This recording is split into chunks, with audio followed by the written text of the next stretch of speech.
Bonjour à tous, bienvenue dans votre émission Éco-Débat. Deux lettres et tout change. Ne pensez pas que le monde est fragile, c'est simplement l'IA ou l'intelligence artificielle qui opère une révolution sans précédent. Aucun domaine n'est épargné, l'économie moins encore face à cette évolution. Que dis-je? Cette révolution, le continent est en tournant, prend le train de la modernité en marche tout en protégeant sa main-d'œuvre jeune dont les activités pourrait se retrouver au point mort. Productivité contre emploi, c'est le grand dilemme de l'intelligence artificielle en Afrique et c'est également le thème de notre émission. Pour en parler, nous accueillons deux invités.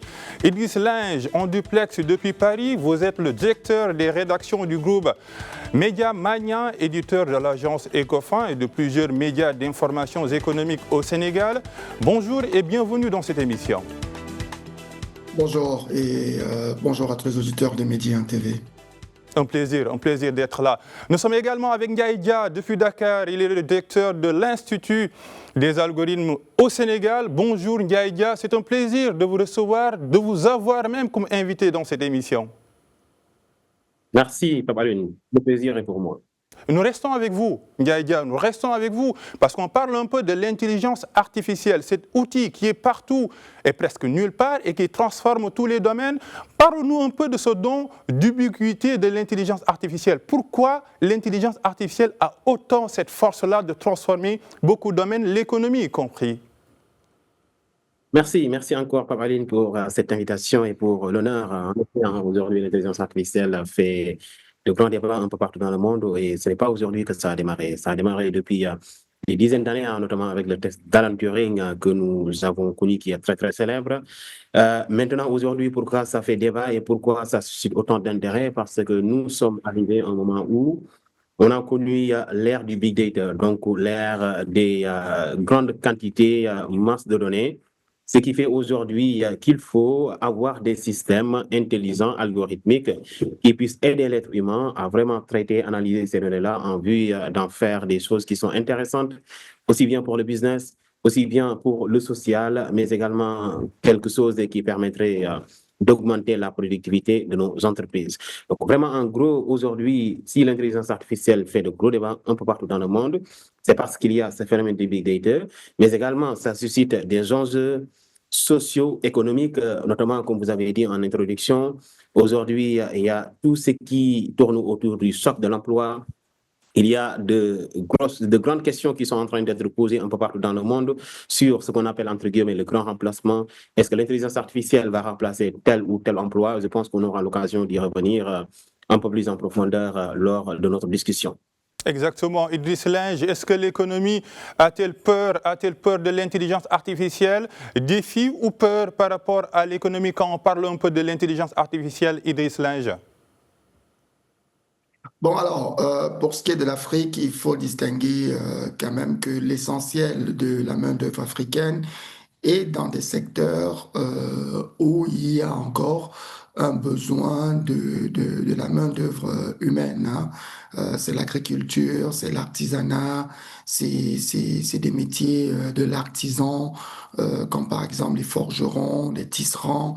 De ce point de vue, il peut être compliqué que l'intelligence artificielle, du moins celle qui est générative, comme ceux utilisés sur nos ordinateurs ou nos téléphones, vienne remplacer les main-d'œuvre existantes. Donc, on peut davantage voir des métiers qui émergeaient déjà en Afrique, comme les centres d'appel, les services clients qui étaient sous-traités par des boîtes européennes, les services de saisie et de traitement de données, par exemple, les services comptables, ce genre de choses peuvent être remplacées par l'intelligence artificielle générative. Mais de l'autre côté, on ne doit pas oublier qu'il y a une intelligence artificielle de production, notamment qui pourrait aider l'Afrique à pouvoir exploiter véritablement son potentiel, par exemple, de terres agricoles.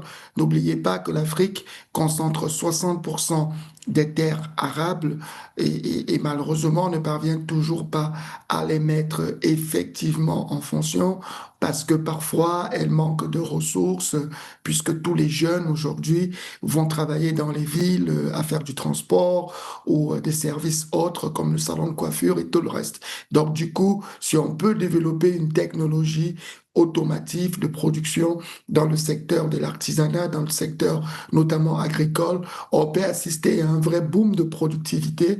Je pense simplement qu'il faudrait que les politiques publiques analysent très bien entre ce qui est perdu et ce qui peut être gagné afin de pouvoir optimiser la gouvernance en matière de création d'emplois dans le futur. Ndiaye, est-ce que l'intelligence artificielle va créer moins d'emplois qu'elle en supprimera en Afrique, Ndiaye? Merci pour cette question. Il est bien vrai que l'Afrique est un continent moins exposé que les autres continents qui sont très en avance dans l'intelligence artificielle, parce que c'est des continents qui sont très, très industrialisés. Et encore une fois, comme disait tout à l'heure, lorsqu'on parle d'intelligence artificielle, il y a un socle, et ce socle-là, c'est la donnée. Et de plus en plus qu'on est industrialisé, de plus en plus les entreprises fonctionnent, produisent, mais également génèrent de la donnée derrière. Et bienvenue les algorithmes d'intelligence artificielle. Maintenant, si on prend le choc au niveau de l'emploi, bien sûr, je pense que tous les continents aujourd'hui font face à ces défis, mais l'Afrique est particulièrement exposée parce qu'aujourd'hui, quand on parle d'intelligence artificielle, c'est une technologie, bien sûr, qui peut être utilisée dans tous les secteurs d'activité. Pourquoi? Parce que tout secteur d'activité est générateur de données. Et encore une fois, dès l'instant qu'il y a de la donnée, on peut s'appuyer dessus pour créer des modèles d'intelligence artificielle qui puissent venir maintenant appuyer, assister les professionnels. Maintenant, pour que ces professionnels soient accompagnés, assistés, il faudrait qu'ils soient en mesure de manipuler, d'utiliser les outils d'intelligence artificielle. Et c'est par là le défi. Parce qu'aujourd'hui, si un professionnel se dit que moi, je ne vais pas m'appuyer des outils d'intelligence artificielle, le danger derrière, c'est que le monde évolue et que d'autres professionnels à côté utilisent l'intelligence artificielle. Et que ce professionnel-là qui est à côté, qui dit que moi, je ne vais pas utiliser l'IA, risque d'être laissé à côté tout simplement. C'est par là, parfois, qu'on dit qu'il y a un grand remplacement. Mais en réalité, ce n'est pas du remplacement. Ce serait tout simplement une évolution de l'activité humaine, une évolution de nos activités professionnelles. Parce que hier, l'assistante de direction, dont le travail était de manipuler des documents physiques pour faire des résumés manuels, faire des synthèses afin de pouvoir les rendre à son directeur. Aujourd'hui, son travail sera évolué, sera augmenté grâce à une intelligence artificielle, disons, générative, qui lui permet de pouvoir peaufiner l'ensemble de la documentation, l'ensemble des notes de réunion et de services pour maintenant générer une présentation ou bien une synthèse qu'il puisse fournir à son directeur. Et donc ça, c'est vraiment dans une dynamique d'augmentation. Maintenant, ce n'est pas un remplacement, encore une fois, parce que l'intelligence artificielle a fondamentalement besoin de la présence d'un être humain. Sans l'être humain, l'intelligence artificielle n'est rien. Parce que c'est fondamentalement à l'être humain de définir les cas d'usage sur lesquels il faut appliquer l'intelligence artificielle. Et puis, c'est l'être humain également qui doit être au centre. Prenons l'exemple de ChatGPT ou de Claude développé par Anthropic tout simplement. Excusez-moi de nommer le nom de l'entreprise. Allez-y, allez-y. Mais bien sûr, s'il n'y a personne devant, pour les interroger, pour les pomper en quelque sorte, ces outils-là ne vont pas répondre. Donc l'être humain doit être au centre et à la fin également, c'est à l'être humain de se dire, moi, voici ce que l'intelligence artificielle m'a fourni comme contenu, comme résultat. Donc j'ai le droit de l'utiliser tel qu'il. J'ai le droit également de le challenger, de le corriger éventuellement ou tout simplement de ne pas l'utiliser. Donc, il faut vraiment qu'on prenne du recul pour le comprendre ainsi et se dire que l'IA, c'est tout simplement une technologie algorithmique qui est là pour nous assister, pour nous augmenter en tant que professionnels. Et pour finir, aujourd'hui, tout professionnel qui utilise l'IA doit se mettre à la place d'un manager. Et celui qui est manager, c'est tout simplement l'intelligence artificielle. Parce que l'IA nous donne du contenu et maintenant, il faudrait qu'on challenge ce contenu-là pour pouvoir l'utiliser. Et si le manager n'est pas là, bien sûr, celui qui est manager quelque part, est-ce qu'il va travailler? Parce qu'il n'a personne pour lui assigner des tâches, il n'a personne pour le challenger ou bien pour l'orienter dans son travail. Idriss Linge, l'intelligence artificielle, un grand remplacement, une évolution ou une révolution concernant l'économie africaine? Alors, je pense qu'il est trop tôt pour voir exactement comment cela va évoluer en Afrique, mais quand on regarde les développements qui se déroulent en Chine, qui est devenu véritablement le vrai terrain de croissance de l'intelligence artificielle, ben, on se rend très bien compte que, il y a lieu à avoir de l'espoir, mais aussi de craindre pour un ensemble de choses qu'on ignore. Par exemple, si vous le saviez, ou peut-être vous ne le saviez pas, en Chine, il existe aujourd'hui ce qu'on appelle des dark plants. C'est des usines qui fonctionnent toutes seules de manière automatisée avec une mémoire. Jusque-là, rien de nouveau. Même les banques fonctionnaient déjà comme ça. Vous savez, quand vous allez dans un guichet automatique et que vous retirez de l'argent, ben, le guichet fonctionne avec une mémoire interne qui fonctionne automatiquement et avec intelligence.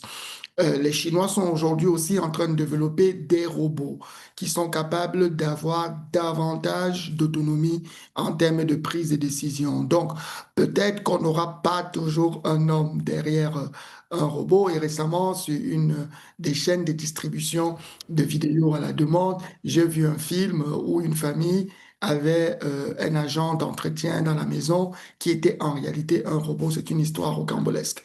Mais alors, la vraie question qu'on doit se poser, c'est que l'Afrique concentre déjà le maximum de jeunes qui arrivent chaque année sur le marché de l'emploi. 11 millions de jeunes chaque année tapent à la porte de l'emploi selon les chiffres de la Banque mondiale. L'Afrique est aussi le continent où on assiste le plus au sous-emploi ou bien alors au paiement de salaires qui ne sont pas parmi les plus élevés.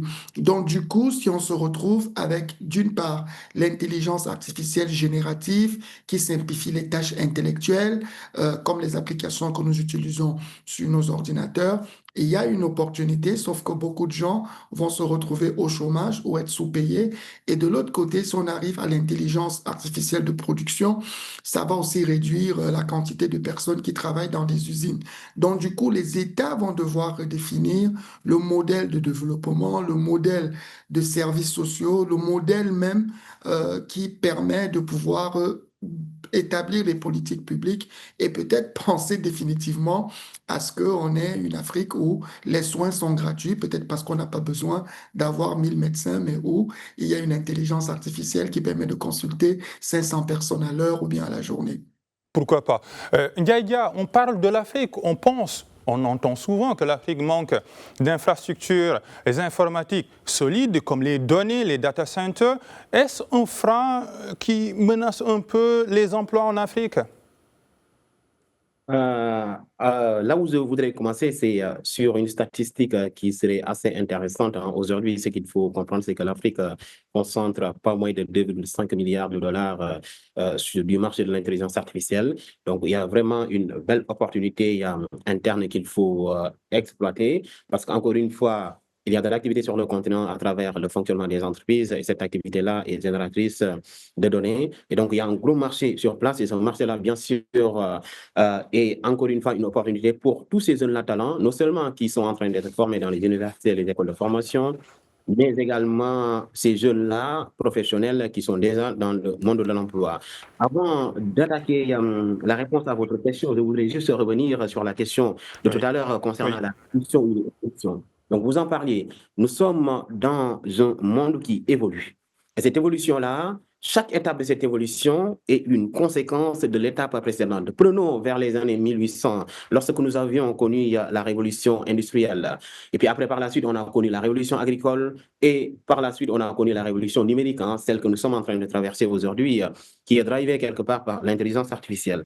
Donc, chacune des révolutions a quelque part quelque chose de la révolution précédente qui l'a boosté. Si on prend la révolution industrielle et celle de l'agriculture, c'est des révolutions qui ont vraiment accéléré la production industrielle. Et quand on accélère la production industrielle, il y a plus de données, il y a plus de valeur ajoutée, il y a plus d'activité humaine qui est générée. Et donc, encore une fois, les données explosent et ça fait naître le phénomène du big data. Et bienvenue donc la révolution numérique parce qu'il faut créer des serveurs, il faut mettre en place des plateformes qui puissent aspirer ces données-là en vue de les mettre à disposition pour faire fonctionner un certain nombre de process. Et c'est ça qui va me permettre maintenant de basculer vers la partie infrastructure. Parce que quand on parle de grosses quantités de données qui sont générées, il faut avoir la possibilité de capturer ces données, de les stocker et de pouvoir les mettre à disposition. Et ça, pour y arriver, il faut avoir ce qu'on appelle des data centers. Donc, c'est de grands serveurs qui puissent vraiment stocker de grandes quantités de données avec, bien sûr, une dynamique très, très élastique qui puisse maintenant permettre aux chercheurs, aux ingénieurs de s'appuyer sur ces données-là pour créer des modèles d'intelligence artificielle. Les États-Unis, la Chine l'ont compris depuis très longtemps. C'est la raison pour laquelle ils ont créé des plateformes comme, disons, encore une fois, je le cite, Facebook ou Google, qui aujourd'hui sont des plateformes qui collectent beaucoup de données. Et ces données-là, on les collecte dans une dynamique de pouvoir les utiliser pour créer des modèles qui nous sont proposés aujourd'hui un peu partout dans le monde. Les modèles qui sont derrière des outils comme ChatGPT, donc ce qu'on appelle les grands modèles de langage, sont nés grâce à cette dynamique-là de collecte de données de masse. Donc, bien sûr, fondamentalement, toute puissance, tout pays, tout continent qui a besoin de développer des intelligences artificielles pour répondre à telle ou telle problématique pour sa société a besoin d'infrastructures. Donc, d'infrastructures technologiques en général. Donc, c'est la connectivité, ce sont les data centers qui permettent de collecter et de stocker les données, mais également, c'est ce qu'on appelle la puissance de calcul, qui est aujourd'hui plus que fondamentale pour pouvoir vraiment accélérer les calculs faits par l'intelligence artificielle. Et tout à l'heure, au début, vous m'aviez posé une question. Peut-être je vais saisir cette occasion-là pour un peu apporter des éléments de complément à cette question. Aujourd'hui, on parle d'intelligence artificielle, mais fondamentalement, le pourquoi l'être humain utilise l'IA. Donc, il y a vraiment une réponse qu'il faut apporter à cette question-là. L'être humain a l'intelligence, bien sûr. Donc, le test de Turing l'a affirmé et l'a utilisé parce que Alan Turing s'est basé sur l'intelligence humaine pour pouvoir maintenant mesurer à quel point un ordinateur, une machine peut être... Alan Turing, c'est celui qui a créé l'ordinateur pour qu'on soit sur le même niveau d'information. Exactement, c'est ça. Donc, avec son test qui est très, très célèbre également. Donc, pourquoi aujourd'hui l'être humain utilise l'intelligence artificielle? Parce qu'on est arrivé à un moment où, bien sûr, on ne pouvait plus, en tout cas, analyser, on ne pouvait plus digérer cette quantité de données qui nous est présentée. Aujourd'hui, nous sommes en train d'échanger. Vous êtes en train de recevoir des informations de ma part. Moi aussi, pareil. Je suis en train aussi de recevoir des informations de la part de l'autre invité, de mon copanéliste. Donc, tout ceci fait qu'aujourd'hui, l'être humain a vraiment des limites qu'il faut reconnaître modestement sur l'analyse des informations qui lui sont fournies à un intervalle de temps assez régulier et rapproché. C'est la raison pour laquelle on a besoin maintenant de systèmes algorithmiques qui sont très puissants, qui, grâce à une puissance de calcul, arrivent à effectuer des centaines de milliards de calculs en quelques secondes ou même pour aller un peu plus loin en quelques millisecondes. Donc, bien sûr, il faut vraiment prendre en compte également cet élément, mais pour finir à cette question, il faudrait que le continent africain accélère vraiment dans la dynamique de mise en place d'infrastructures qui puissent lui permettre de développer des modèles d'intelligence artificielle, ce qu'on appelle des modèles from scratch, qui puissent répondre à ses besoins un peu partout sur le continent. On parle d'infrastructures et d'Islinge, on parle également des universités et centres de formation en Afrique. Est-ce que ces espaces-là spirituels sont déjà déconnectés par rapport aux offres du marché du travail?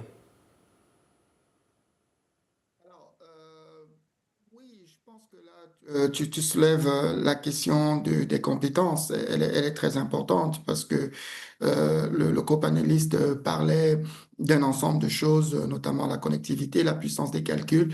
Cela fait partie de ce que la Banque mondiale appelle les 4 C, connectivité, puissance de calcul, le contexte, peut-être qu'on va y revenir, et surtout les compétences. Est-ce que nos universités aujourd'hui sont en train de s'adapter à l'intelligence artificielle? J'ai envie de dire que la vitesse avec laquelle l'intelligence artificielle générative a progressé, a pris tout le monde de court, parce que même aujourd'hui, aux États-Unis, qui est quand même un pays où il y a de la recherche et du développement, ben, on se rend très bien compte que de nombreuses personnes qui ont été formées ne sont simplement plus utiles parce que leurs boulots peuvent être désormais faits par des intelligences artificielles. Donc, il y aura un gros travail de rattrapage, mais une fois de plus, il y a une opportunité pour l'Afrique. Parce qu'il faut bien se rappeler, lorsque l'Afrique rentre dans l'économie moderne, en fait, je dirais pas moderne, mais l'économie de ceux qui sont venus la coloniser, l'économie des Occidentaux, elle y rentre avec parfois beaucoup de retard. Vous avez encore des universités où on parle encore de l'économie, par exemple, selon Adam Smith ou encore selon Maynard Keynes, alors qu'aujourd'hui, dans la gestion même des affaires en Europe, aux États-Unis, on réfléchit sur des nouvelles façons d'organiser l'économie. Donc la vraie question, c'est quel est le type d'apprentissage de l'IA que nous aurons à faire dans nos universités? Comment on va s'assurer que nous avons préservé le contexte africain? Parce qu'il ne faut pas non plus oublier cela. Les IA sont entraînés à réfléchir comme ceux qui les ont créés. Si vous utilisez une IA américaine, elle aura parfois tendance à avoir des réponses hallucinatoires, proches de la pensée américaine. Quand vous utilisez DeepSeek, DeepSeek aussi a parfois une autre façon de générer les réponses. Donc, il faudrait qu'on soit formé à avoir des capacités pour préserver le contexte africain et surtout pour permettre que des emplois qui seront créés par l'IA, pardon, ne soient pas occupés par des experts techniques qui viendront encore toucher des frais sur le continent africain. Donc oui, les universités ont un rôle à jouer, mais j'ai l'impression qu'on continue de faire des cours d'histoire, géographie, d'égyptologie. Vous savez, j'ai vu des universités où on apprend encore l'égyptologie en Afrique subsaharienne et je trouve que c'est franchement pas malin. L'histoire aussi fait partie de notre humanité. Ndiaïdia, on parle un peu du volet formation. Vous en faites beaucoup. Hein, vous aviez mené un peu, avec Saltis, des ateliers de formation par rapport à l'intelligence artificielle. Nous, littéraires, sommes-nous déjà inutiles dans ce monde? Absolument pas. Tout le monde est utile. Et quand on parle d'intelligence artificielle, il faut vraiment que ce soit dans une dynamique pluridisciplinaire et très, très inclusive. Et moi, vraiment, je suis un fervent défenseur de ce caractère multidisciplinaire, mais également inclusif de l'intelligence artificielle. Le pourquoi, c'est tout simplement parce que je veux vraiment que l'IA soit au service vraiment suprême de l'être humain, vraiment au service de l'intérêt de l'être humain, pour l'humain, et pas quelque chose qui va venir, bien sûr, créer des discriminations en faveur d'un groupe au détriment de l'autre. Bien sûr, des formations, nous en faisons beaucoup parce que dès le début, en 2020, lorsqu'on a fondé notre Institut des algorithmes du Sénégal, nous avons été convaincus qu'il faut vraiment de la formation, il faut de la capacitation, il faut des compétences pour arriver à, en tout cas, marcher dans ce monde qui est aujourd'hui en train d'être drivé dans son évolution par l'intelligence artificielle et les technologies émergentes en général. Nous avons également été convaincus qu'il faut de la réglementation, il faut bien cadrer, il faut une bonne gouvernance de l'intelligence artificielle pour pouvoir la mettre au service de l'humain.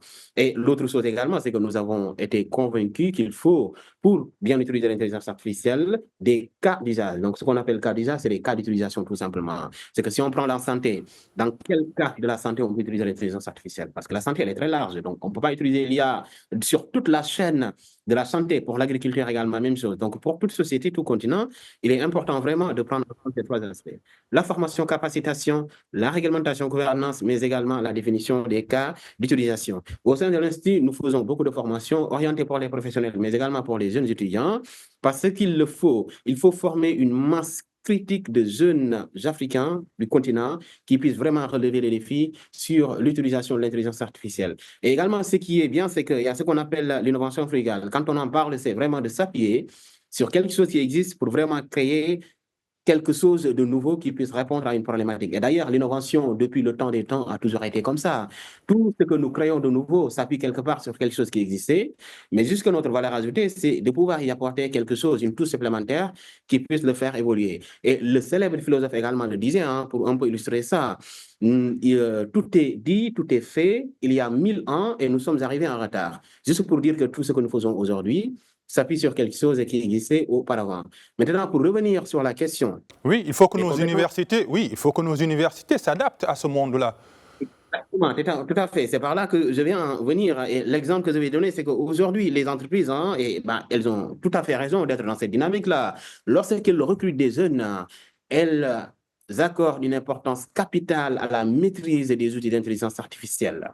Donc, si un jeune aujourd'hui, surtout junior, qui voudrait intégrer le milieu professionnel, ne maîtrise pas certains outils d'intelligence artificielle, ce sera problématique pour lui d'intégrer le milieu professionnel parce que clairement, le monde évolue vite et dans le milieu professionnel également, il faut vraiment pouvoir s'appuyer sur ces outils d'IA en général Et d'IA générative en particulier, je le dis comme ça parce que clairement, aujourd'hui, on parle beaucoup d'IA générative, mais il n'y a pas que l'IA générative qui existe. Il y a également une couche beaucoup plus générale qui correspond à l'intelligence artificielle. Donc, bien sûr, il faut que nos universités s'adaptent. Il faudrait également que nos universités puissent créer ce qu'on appelle, entre guillemets, des passeports d'intelligence artificielle. Quand Ça on signifie parle quoi? Ça signifie quoi, passeport d'intelligence artificielle? parle de passeport d'intelligence artificielle, ben, passeport, on le connaît, c'est ce qui nous permet de traverser les frontières quand on est à l'aéroport, etc., etc. Donc, bien sûr, c'est quelque chose qui nous permet de traverser les frontières de l'emploi entre l'université où on est formé et le milieu professionnel où on doit aller appliquer les connaissances qu'on a acquises dans les universités. Maintenant, par là, il y a un point fondamental parce qu'avant de pouvoir appliquer les connaissances, il faut d'abord les acquérir. Donc, les universités aujourd'hui sont tenues de transmettre des compétences et des connaissances, des savoir-faire aux étudiants et de ne plus être dans une dynamique de définir ce qu'est l'ordinateur. On n'a plus besoin de ça aujourd'hui. Moi, je me souviens, un moment, quand on était à l'université, on nous apprenait ça il y a à peu près, je ne sais pas, je pense, il y a à peu près 15 ans. Mais aujourd'hui, on n'a plus besoin de définition de l'ordinateur. Non, il faut juste aller sur Google pour avoir la définition de l'ordinateur. Mais à l'université, on a besoin d'appliquer vraiment, de faire des algorithmes quand on fait de l'informatique, de faire des choses vraiment qui sont un peu plus pratiques, un peu plus cohérentes aussi pour intégrer le marché de l'emploi. Et pour finir par là, je pense qu'aujourd'hui aussi, on a besoin de créer vraiment un écosystème très favorable à l'insertion professionnelle des jeunes qui sont formés dans les universités. Et ça, pour y arriver, il faut vraiment bien préparer les jeunes. Et préparer les jeunes, pour le faire, il faut qu'ils commencent à travailler dès qu'ils sont à l'université, dès qu'ils sont en formation. Et ce travail-là, certaines sociétés l'ont réussi et l'ont imposé également à leurs universités. Il faut, pour que l'étudiant puisse valider son année d'études, il faut qu'il fasse au moins pour les 3 premières années de licence 2 stages. Un stage de découverte et un stage qui est un peu plus orienté professionnel. Et également, il faut que l'étudiant fasse des alternances tout au long de ses études. Ça permet à l'étudiant de se préparer, à avoir des compétences, des savoir-faire qu'il peut appliquer dès l'instant qu'il intègre le milieu professionnel. Mais malheureusement, en Afrique, on n'est pas encore, en tout cas, dans une dynamique un peu plus accélérée en ce sens. Et il faut un moment que nos universités s'orientent vers ça. D'où la responsabilité, Idriss Linge, des décideurs, des responsables des États africains, cette responsabilité-là d'inverser la tendance en ce qui concerne la formation, surtout des jeunes qui sont dans les universités. Oui, je pense que les gouvernements ont la responsabilité politique globale, mais je dois quand même rappeler que l'intelligence générative artificielle n'est pas non plus tombée comme un cheveu dans la soupe en Afrique. Nous avons eu l'occasion à l'agence Ecofin il y a quelques années à discuter de, bien avant que le GPT ne devienne très très célèbre, nous avions discuté avec une université qui est basée à Dakar, Gaston Berger. On réfléchissait déjà comment on pouvait automatiser certaines utilisations des données que nous avions dans le cadre d'une salle de rédaction journalistique. Et je me rappelle, on avait eu beaucoup d'idées, beaucoup de réflexions, mais le GPT, effectivement, était venu bouleverser tout cela. Donc, je ne pense pas que les gens ne sont pas attentifs, mais par contre, oui, on a véritablement besoin que déjà les États comprennent comment est-ce que l'intelligence artificielle pourrait faciliter les choses, notamment, par exemple, en termes de réduction des prix, en termes par exemple, de hausse des salaires. C'est-à-dire que si on peut être plus productif, on peut générer plus de revenus et donc, par conséquent, on peut rémunérer davantage les gens. On peut leur permettre d'accéder à des solutions qui n'étaient pas accessibles parce que peut-être qu'il faut aller rencontrer un grand professeur de médecine en Belgique ou en Suède. Aujourd'hui, on peut accéder à la connaissance. On n'a plus besoin forcément de beaucoup souffrir. Mais maintenant, est-ce que ce sera que politique? Ils n'ont pas le choix. Vous savez, le secteur privé, moi je prends par exemple mon cas, nous utilisons énormément l'intelligence artificielle générative pour comprendre un ensemble de choses. C'est-à-dire qu'on a un budget d'un État sur lequel on veut écrire un article, bah, on discute avec le PDF, on essaye de comprendre. La différence cependant, c'est que si vous donnez le PDF et le meilleur outil d'intelligence artificielle à une personne qui ne comprend même pas de quoi il s'agit dans un budget, il ne parviendra pas à générer quelque chose d'utile. D'où l'intérêt de la formation pour des choses basiques, parce que ce sont ces choses basiques qui constamment vont nourrir les raisons pour lesquelles on utilise l'IA. Donc, c'est un ensemble complexe. On ne va pas voir disparaître du jour au lendemain toutes les formations, parce que pour bien utiliser l'IA, il faut savoir de quoi tu parles. Je ne peux juste pas dire à l'IA, développe ceci pour moi, il va te développer des choses qui marchent en Azerbaïdjan, alors que le contexte camerounais, kényan ou encore le contexte même sénégalais n'est pas appliqué à cela. Et Ndiaye plutôt, quels sont les métiers qui sont menacés par l'IA? Pour être très pratique, les métiers qui risquent de disparaître avec l'intelligence artificielle, surtout dans le continent. Alors, je reformulerai peut-être la question autrement. Comment? Quels sont les métiers autour desquels les professionnels qui ne s'adapteraient pas face à l'intelligence artificielle sont menacés? Donc, il y en a pas mal, hein. Le métier d'auditeur, où on analyse beaucoup de documents pour en faire sortir des insights, en tirer des conclusions. Le métier d'assistance de direction également. L'assistant de direction, c'est tout simplement celui ou celle qui, lorsque son directeur prépare une réunion, lui propose des textes à lire, des synthèses, etc. Donc ça, c'est des choses aujourd'hui que l'intelligence artificielle peut faire. Il y a plein d'autres métiers également. Parfois, on dit le métier de l'enseignement également, mais ça, clairement, c'est des métiers qui sont un peu plus à l'extrême, qui sont très, très difficilement remplaçables par l'intelligence artificielle. Mais encore une fois, pourquoi j'ai reformulé la question? Parce que je voudrais saisir l'occasion pour faire repasser un message. Et ce message-là, c'est que les professionnels ont besoin vraiment d'évoluer avec le monde. Et le monde est en train d'évoluer aujourd'hui grâce quelque part à l'intelligence artificielle. Donc, il faut vraiment suivre la marche, il faut suivre la tendance, entre guillemets, parce que ce n'est pas une tendance tout simplement pour le buzz, c'est vraiment une tendance pour la productivité. C'est une tendance pour vraiment gagner du temps. Et ce temps-là qui est gagné sera maintenant alloué ailleurs où on aura beaucoup plus de valeur ajoutée dans notre travail quotidien. Donc, on a besoin de s'adapter et surtout de ne pas être dans une relation d'opposition avec contre l'intelligence artificielle en se disant que, tiens, moi, je ne vais pas utiliser l'intelligence artificielle parce que tout simplement, ça va me débarrasser de mon esprit critique. Y en a, vous parlez des conservateurs. Oui, exactement, c'est ça, des conservateurs. Mais quelque part, il y a ce risque-là, parce que par là aussi, nous avons vraiment besoin de faire une utilisation responsable de l'IA. Avant-hier, lorsque je faisais une session de formation pour une unité ici à Dakar, on m'a adressé cette question-là. Est-ce qu'on n'a pas un risque de transférer à l'intelligence artificielle nos compétences, mais également de se débarrasser de cet esprit critique-là que nous avons toujours eu en tant qu'être humain et qui est plus que fondamental pour un professionnel? Mais moi, je lui ai dit que nous sommes responsables et nous resterons responsables. L'intelligence artificielle, c'est juste un outil, un assistant. Maintenant, quoi qu'on puisse en faire et quoi qu'on puisse utiliser, parce que c'est l'intelligence artificielle nous l'a donné, les conséquences derrière, s'il y a un responsable, c'est nous. Aujourd'hui, par exemple, si j'utilise ChatGPT qui me produit du contenu et que j'utilise ce contenu-là et que ça crée quelque chose qui n'est pas du tout bien, je serai le responsable. Ce n'est pas ChatGPT qui est le responsable, parce que ChatGPT, c'est juste un outil et que c'est moi qui l'ai utilisé pour avoir ce contenu-là. Donc, pour finir vraiment à cette question, il faudrait que les professionnels s'adaptent parce que fondamentalement, ils en ont besoin aujourd'hui pour être au standard du marché de l'emploi et de la productivité. Oui, nous allons être très optimistes comme vous. Et Idriss Linge, on ne va pas parler de suppression, mais de reconversion. Mais il faut l'organiser. Il y a des secteurs qui sont menacés. Par exemple, les secteurs des centres d'appel, de la comptabilité, du secrétariat. Comment organiser cette reconversion-là pour ne pas parler de suppression, plutôt de reconversion? Alors, je crois qu'on anticipe beaucoup parce que tout le monde panique aussi, ne sait pas vraiment comment ça va se faire. Je crois que c'est très difficile. Les centres d'appel peuvent utiliser l'intelligence artificielle pour donner davantage de compétences à ceux qui répondent afin qu'ils ne soient pas surpris, par exemple, par la question d'un client. Mais on a toujours besoin d'un homme qui, lui, peut aller au-delà du contexte. Le problème, pour le moment, avec l'intelligence artificielle, c'est qu'il a toujours besoin de contexte et que mon co-panéliste peut mieux l'expliquer. C'est-à-dire, moi, j'ai vu un reportage où on expliquait comment est-ce qu'une intelligence artificielle, quelle qu'elle soit, réussit à produire une information qu'elle nous transmet. Très souvent, on procède par probabilité sur un ensemble de données.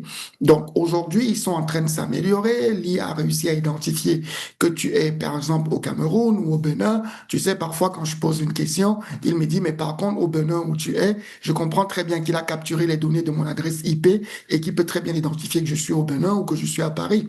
Mais il y a des points où on ne pourra pas remplacer l'homme. Prenons le cas, par exemple, de l'assistant de direction. Vous savez, l'intelligence artificielle n'ira jamais convaincre un client de revenir dans une boîte s'il n'est pas content du travail qu'elle fait. C'est un travail de persuasion humaine, c'est un travail de conviction humaine, c'est un travail d'affrontement psychologique. C'est pas des robots qui vont aller régler ce type de problème.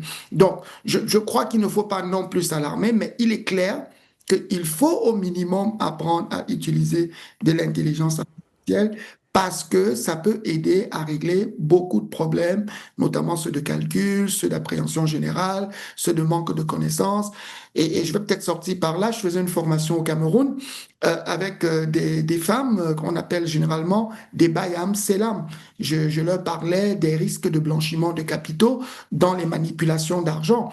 Elles n'avaient jamais entendu parler du groupe d'action financière internationale, le GAFI. Mais chaque fois que je posais une question, tout le monde plongeait dans son téléphone et posait la question à Google AI et m'apportait à peu près la réponse qui était exacte. J'ai trouvé ça absolument incroyable et je leur ai montré comment cette IA peut encore davantage servir dans leurs activités. Mais vous ne pouvez jamais remplacer la Bayam Selam parce qu'un robot n'ira jamais attendre le plantain très tôt le matin et vous le vendre à 11 heures quand vous allez au marché. Donc, c'est quelque chose qu'il faut étudier, être très attentif et puis se rappeler que c'est une évolution qui va modifier la structure des économies, mais qui va aussi apporter beaucoup de bénéfices. Ndiaye, vous êtes au Sénégal. Est-ce que vous sentez un peu ce besoin pour ces entreprises sénégalaises-là d'être sur la marche, sur le chemin de la reconversion de leurs salariés? Est-ce qu'il y a ce besoin-là, cette envie-là, et même la matérialisation de cet aspect-là au Sénégal? Oui, le besoin est continuellement exprimé, ça sur certains, parce que nous, sur le terrain, on fait beaucoup de formations et les entreprises nous sollicitent beaucoup pour faire monter en compétence leurs collaborateurs en matière d'utilisation de l'intelligence artificielle. Ne serait-ce que ce vendredi-là, on a eu une session de formation avec une entreprise de la place. Donc, ceci dit que, bien sûr, les entreprises sont très conscientes. Aujourd'hui également, au Sénégal, nous avons pu avoir une convention avec une entreprise pour former leurs salariés pendant 12 mois, les 12 mois de l'année sur l'intelligence artificielle. Et au fur et à mesure qu'on avance maintenant dans le temps, au fur et à mesure, les entreprises seront de plus en plus conscientisées sur la nécessité de former leurs collaborateurs sur l'utilisation de l'intelligence artificielle. Parce que clairement, aujourd'hui, on ne peut pas naviguer sur Facebook, sur le web, pendant 5 minutes, disons 10 minutes maximum, sans tomber sur un article qui parle de l'intelligence artificielle pour l'entreprise, pour la productivité. Et c'est à travers cette dynamique-là que les entreprises aujourd'hui sont de plus en plus conscientisées sur la nécessité d'utiliser l'intelligence artificielle au quotidien, parce que clairement, sinon, on risque d'être laissé tout simplement derrière, à côté de la plaque. Imaginons, par exemple, une entreprise qui s'active dans tout ce qui est appel d'offres. Donc, son travail quotidien consiste à aller recueillir sur Internet de nouveaux appels d'offres, mobiliser ses collaborateurs pour les analyser en vue de créer des dossiers de soumission à ces appels d'offres-là. Aujourd'hui, avec l'intelligence artificielle générative, on peut clairement accélérer ce process. Et typiquement, hier, si on devait prendre une semaine pour ne répondre qu'à 2 appels d'offres, aujourd'hui, avec une maîtrise parfaite de l'IA générative, on peut arriver à répondre à 10 appels d'offres dans la semaine, avec toute la performance, toute la maîtrise qu'il faut derrière les dossiers, parce que l'IA générative, c'est qu'elle va faire, elle va aller prendre l'ensemble des pièces jointes qui cognitent, qui gravitent autour de l'appel d'offres, que ce soit les spécifications techniques, les spécifications en matière juridique, les spécifications financières, pour les analyser et aussi en même temps les croiser avec les documents internes et les marchés auxquels l'entreprise a déjà gagné pour vraiment lui permettre de construire un dossier béton qui est très très solide pour gagner ce marché. À côté, si une entreprise qui est dans cette même dynamique d'activité de réponse aux appels d'offres refuse d'utiliser l'IA, la conséquence, on la connaît déjà. Elle aura un désavantage, excusez-moi, très, très concurrentiel par rapport à l'entreprise qui utilise l'intelligence artificielle générative. Parce que cette entreprise-là qui ne l'utilise pas est toujours dans une dynamique de faire 2 appels d'offres par semaine, alors que l'autre, elle fait 10 appels d'offres par semaine. Et en matière d'appels d'offres, nous savons de plus en plus qu'on répond avec maîtrise, avec performance, de plus en plus on a la chance de gagner ces marchés-là. Donc ça, c'était juste un exemple qui dit encore une fois que les entreprises ont besoin de former leurs collaborateurs sur l'utilisation de l'IA. Et encore une fois, au Sénégal, les entreprises sont de plus en plus conscientes, même s'il reste encore du travail de sensibilisation à faire sur ça. Et pour finir, bien sûr, j'ai lu un article récemment qui parlait de ça, la productivité des entreprises et de manière générale des pays vis-à-vis de leur utilisation de l'IA générative. Et clairement, la courbe était linéaire. Donc, les pays, les entreprises qui utilisent de plus en plus l'intelligence artificielle avec maîtrise sont ces pays-là, ces entreprises qui sont de plus en plus productifs et performants dans le travail. Exactement. Idriss Linge, parlons maintenant de la souveraineté numérique. La souveraineté numérique, elle est extrêmement importante.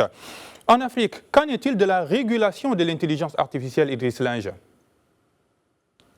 Bon, je pense que, comme je l'ai dit, il n'y a pas qu'en Afrique, hein, dans beaucoup de pays dans le monde, la régulation de l'intelligence artificielle continue d'être une problématique qu'il faut adresser. Euh, Quand on parle de souveraineté numérique, de quoi est-ce qu'on parle? Par exemple, moi, je peux générer de la connaissance à partir de Dodoma en Tanzanie, mais je travaille sur des serveurs de DeepSeek qui sont, par exemple, dans le mainland chinois. Est-ce que l'intelligence m'appartient? Est-ce que ça appartient aux Chinois?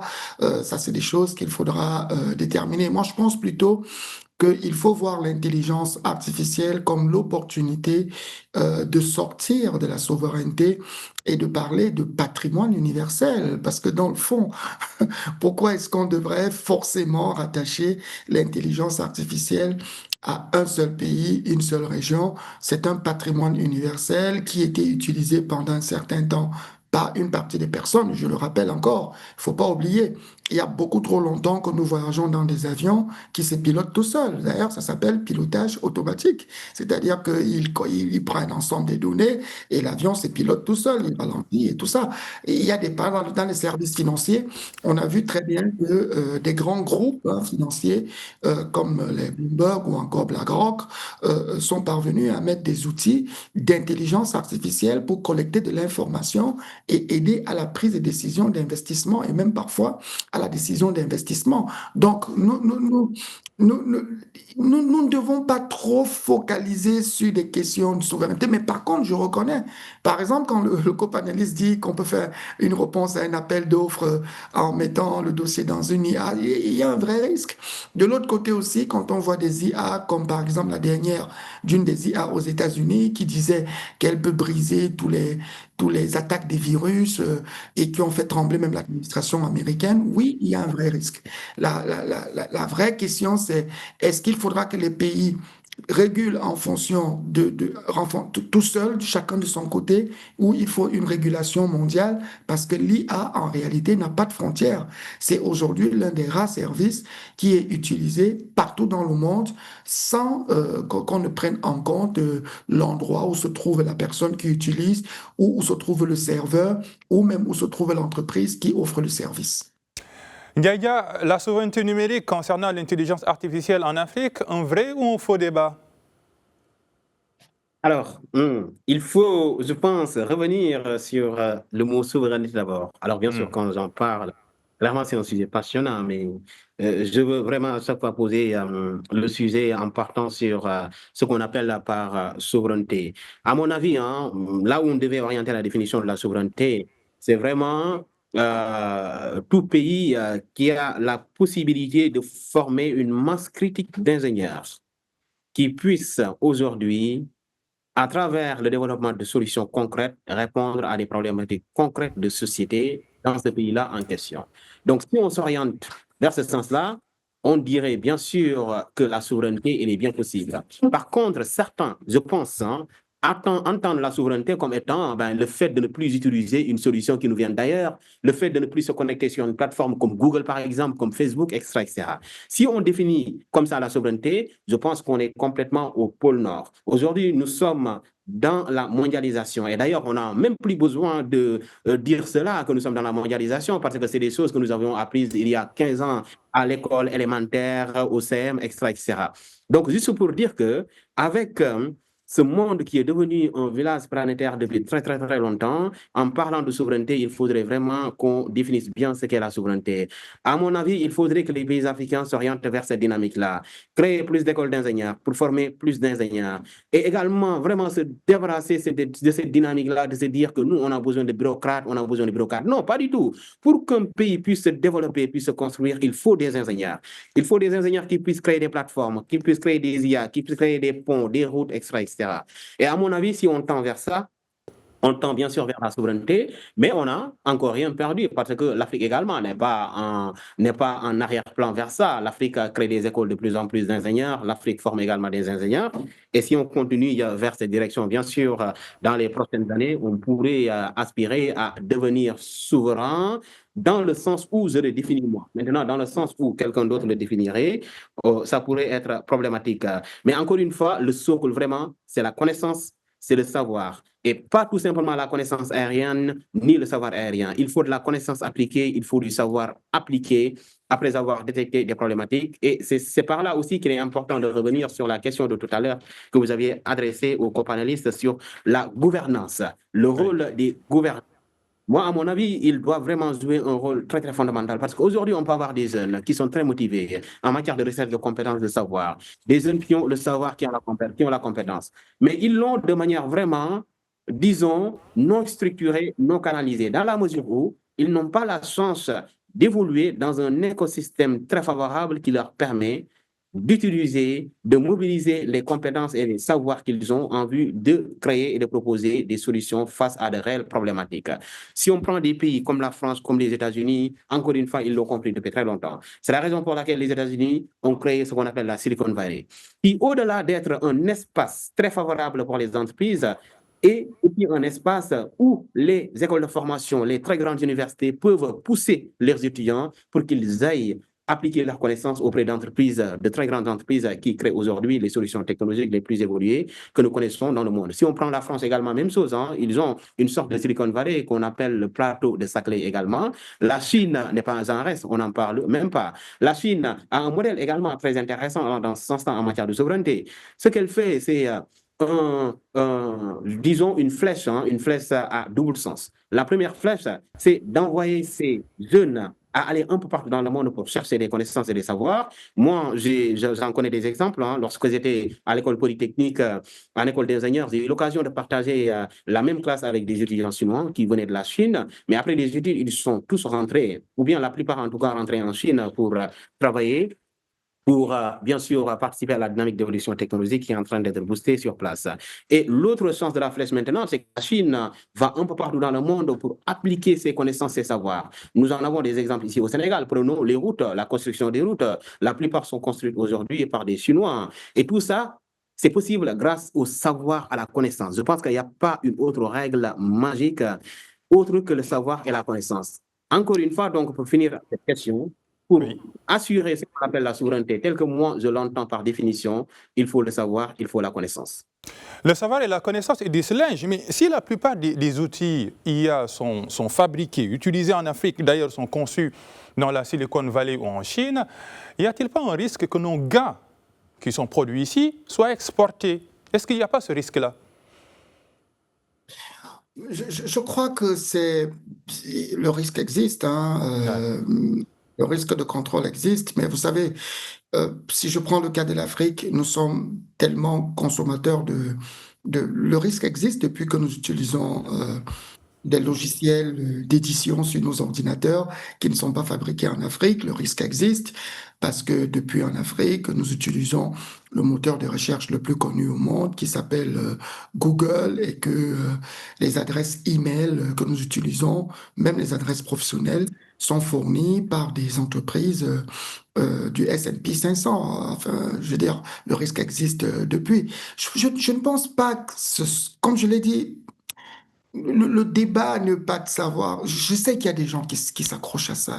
Ils disent, il faut protéger nos données, il faut faire X. Mais la réalité, tant que nous ne sommes pas producteurs de l'infrastructure des services, c'est là où le risque existe. Si je vous prends le cas d'Afrique, au Nigeria, par exemple, les deux sociétés de paiement les plus productives les plus importantes, c'est ces deux sociétés qu'on appelle OP et PAMP.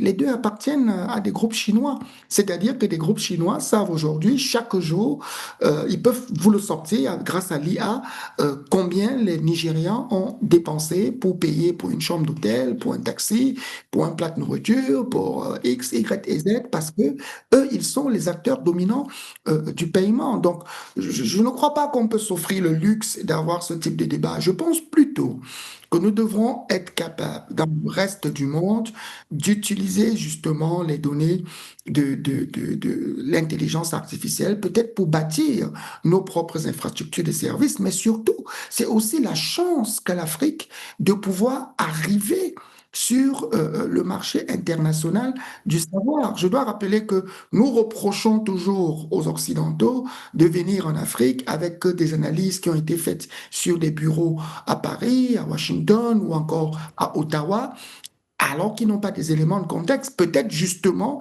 l'intelligence artificielle sur laquelle nous n'avons pas de contrôle dans les centres de données est l'occasion pour nous de partager ce contexte africain afin qu'il soit pris en compte, afin que personne ne l'ignore. Je crois qu'il faut juste avoir une stratégie. Rien n'est absolument mauvais ou absolument bon. Il faut savoir comment trouver son intérêt. Je sors de là avec un proverbe bushman qui dit « Même le serpent n'est pas mauvais. Si vous réussissez à lui couper la tête, qui est la partie qui mord, il peut être une très bonne viande, une bonne peau, et ses os aident à guérir certaines maladies. » Donc voilà, rien d'absolument. Bon appétit.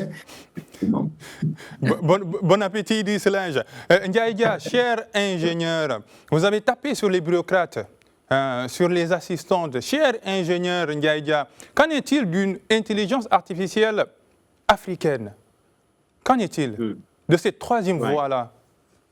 Ouais, il fallait qu'on arrive à cette question-là, cette troisième voie. Mais encore une fois, vous l'aurez imaginé, je pense qu'on a traité à maintes reprises des questions qui gravitent autour de ce dont nous aurons besoin en Afrique pour avoir notre propre intelligence artificielle. La compétence formation, nous en avons parlé, nous avons apporté des éléments de réponse sur ce qu'il faut et l'importance de la formation et de la capacitation, l'importance d'avoir une masse critique d'ingénieurs sur le continent qui puissent développer des modèles from scratch, développé sur le continent africain. Nous avons également échangé sur la réglementation, la gouvernance. Nous avons aussi échangé sur la partie infrastructure, qui est aujourd'hui plus que fondamentale pour créer des modèles d'intelligence artificielle. Et ça, c'est quelque chose aujourd'hui qui manque. Et malheureusement, c'est la raison pour laquelle, jusque-là, en Afrique, on n'a pas encore pu avoir, comme les États-Unis l'ont, des modèles d'intelligence artificielle de base qui sont développés, entraînés sur des données africaines qui puissent comprendre nos langues nationales également, si je prends l'exemple du Sénégal, le Wolof, le Sérère, et qui puissent comprendre le contexte africain. Parce qu'encore une fois, on en a parlé tout à l'heure, on parle d'intelligence artificielle. Les IA ne vont répliquer que ce sur quoi elles ont été entraînées. Et d'ailleurs, de manière générale, l'être humain également ne va tout simplement répliquer que ce sur quoi il a acquis des connaissances et des compétences et des savoirs. L'intelligence artificielle également. Donc nous avons bien sûr besoin d'intelligence artificielle qui comprennent les langues africaines, le contexte africain, et ça, pour y arriver, il faut d'abord poser les bases. Formation, gouvernance, infrastructure.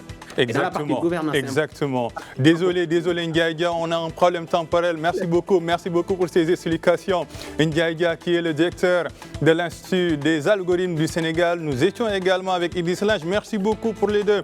Le directeur des rédactions de Média Mania. C'était Éco-Débat. Nous avions parlé de l'intelligence artificielle, productivité contre emploi, le grand dilemme.